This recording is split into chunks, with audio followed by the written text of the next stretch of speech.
கிறிஸ்துவுக்குள் பிரியமான அன்பு தெய்வ ஜனமே, ஆண்டவராகிய இயேசு கிறிஸ்துவின் இன்ப நாமத்தில் உங்கள் ஒவ்வொருவரையும் வாழ்த்துகிறேன். வார்த்தை என்ற மன்னா பகுதியில் உங்களை சந்திப்பதில் மிக்க மகிழ்ச்சி அடைகிறேன். தேவன் இன்றைக்கு இந்த நாளில் நமக்கு கொடுத்த வார்த்தையை நாம் வாசிப்போம். 1 கொரிந்தியர் 13ஆம் அதிகாரம் 10வது வார்த்தை. நிறைவானது வரும்போது குறைவானது ஒழிந்து போகும். நிறைவானது வரும்பொழுது அப்படின்னு சொல்லி யோசிக்கும் பொழுது, நிறைவானது என்னன்னு சொன்னா தேவனுடைய வார்த்தை. அது மாத்திரம்தான் நிறைவானது, வேற எல்லாமே குறைவானது. பிரியமான தேவஜனமே, அந்த நிறைவான வார்த்தை நமக்குள்ள இருந்தா மற்றவர்களை நாமும் குறை பேச மாட்டோம். மற்றவர்கள் பேசுகிற குறையும் நமக்கு பெருசாக தெரியாது. ஹல்லேலூயா. நிறைவானவர் வரும்பொழுது, நிறைவானது வரும்பொழுது குறைவானது ஒழிந்து போகும் என்று சொல்லப்பட்டிருக்கிறது. இந்த நிறைவானது எதுன்னு வாசிக்கும் போது தான் நமக்கு நன்றாக தெரியும். 13ஆம் அதிகாரம் முதலிருந்து நீங்க வாசிச்சுட்டே வந்தீங்கன்னா உங்களுக்கு தெரியும்.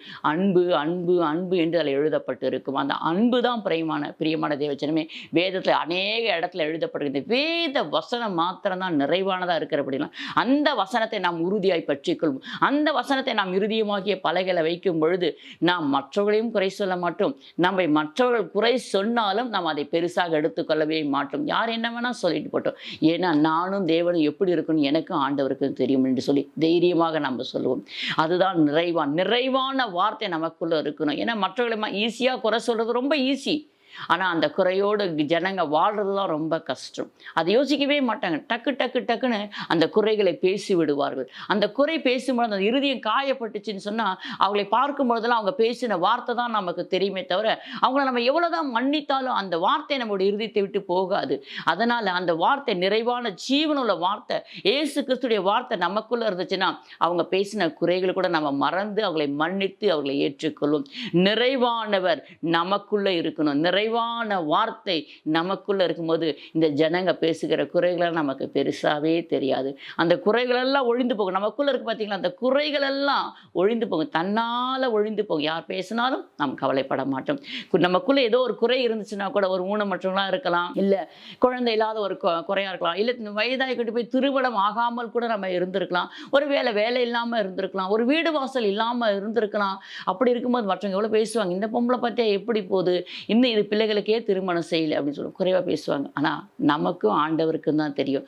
ஆண்டவர் எப்போ திட்டம் வச்சிருக்கிறாரோ அப்போ தான் அவர் செய்வார். அதனால் அவருடைய கரத்தில் நம்ம ஒப்பு கொடுத்துட்டு அவங்க பேசின வார்த்தை நமக்கு என்ன பண்ணுது, பெருசாக தெரியாது, நம்மளை காயமும் படுத்தாது.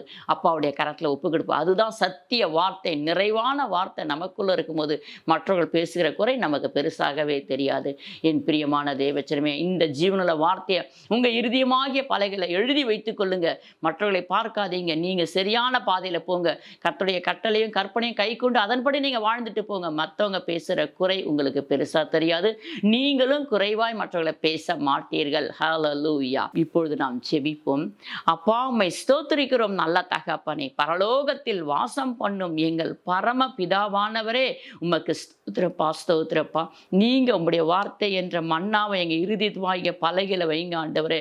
அவை ஒவ்வொரு நாளும் நாங்கள் அதை புசிக்கணும் ஆண்டவரே, புசிக்கணும்ப்பா. மேலாட்டம் அல்ல, அடிமட்டம் வரை கர்த்தாவே அந்த வார்த்தைகளை நாங்கள் ருசித்து ருசித்து ருசித்து நன்றாக அசைப்போட எங்களுக்கு கிருபை தாங்கப்பா.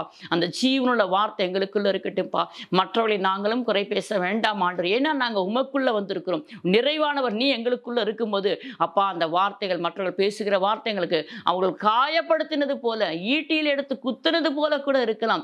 ஆனால் நாங்கள் அப்பொழுதும் நீர் மன்னிக்க வேண்டும் என்று தான் நீர் எங்களுக்கு கற்றுக் கொடுத்திருக்கிறீர் ஆண்டவரே. நாங்கள் மன்னித்து வாழ எங்களுக்கு உதவி செய்யுங்கப்பா. உதவி செய்யுங்க ஆண்டவரே. உமக்கு ஸ்தோத்திரப்பா. எங்களை எத்தனை பேர் காயப்படுத்தினாலும் எங்களை கட்டு போடுகிற கர்த்தர் நீர் இருக்கிறீர் ஆண்டவரே. உங்களுடைய வல்லமை உள்ள கரத்தில் ஒப்புக் கொடுக்கிறோம் எங்கள் ஜீவன் நல்ல பிதாவே. ஆமென். உமக்கு ஸ்தோத்திரம்.